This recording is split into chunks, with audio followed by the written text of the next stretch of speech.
ยังสบายดีอนุญาตมาเพลงนี้เนาะยังไงก็ขออภัยด้วยเด้อ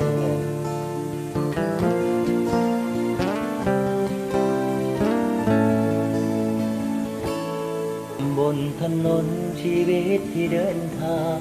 สร้างคุ้มค่าที่ได้มาเจอเธอกว่าความรักจะหากันเจอต้องใช้เวลาได้สัมผัสส่วนลึกหัวใจเธอนี้ใช่สิ่งที่สรรหาช่วยดูแลชีวิตเลยมาเฝ้าคอยห่วงใยในยามทุกข์ก็ทุกข์ด้วยกันในยามสุขก็รอยยิ้มหวานหากขอบคุณที่ฟ้าประทานส่งเธอมาให้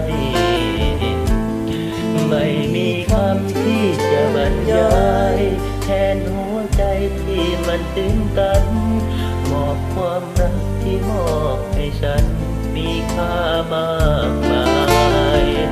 เธอคือชีวิตคือลมหายใจเป็นเส้นเลือดใจอยู่ในตัวฉันไม่มีวันจะแยกจากกันไม่มีทาง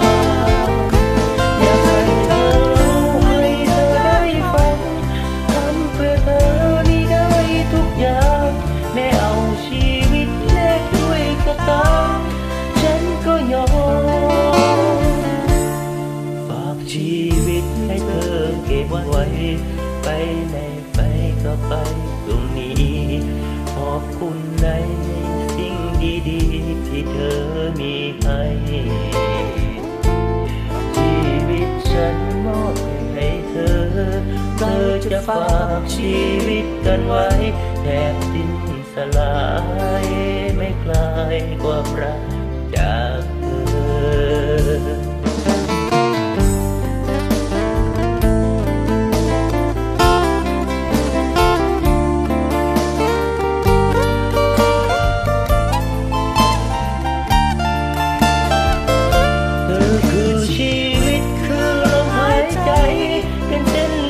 ใจอยู่ในตัวฉัน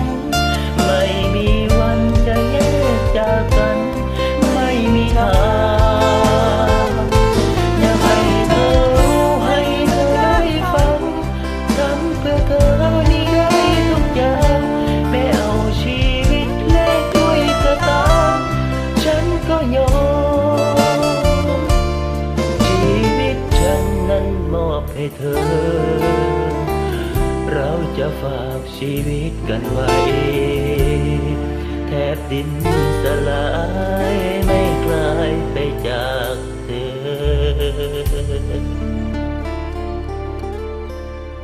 เดี๋ยวขออภัยด้วยเด้อ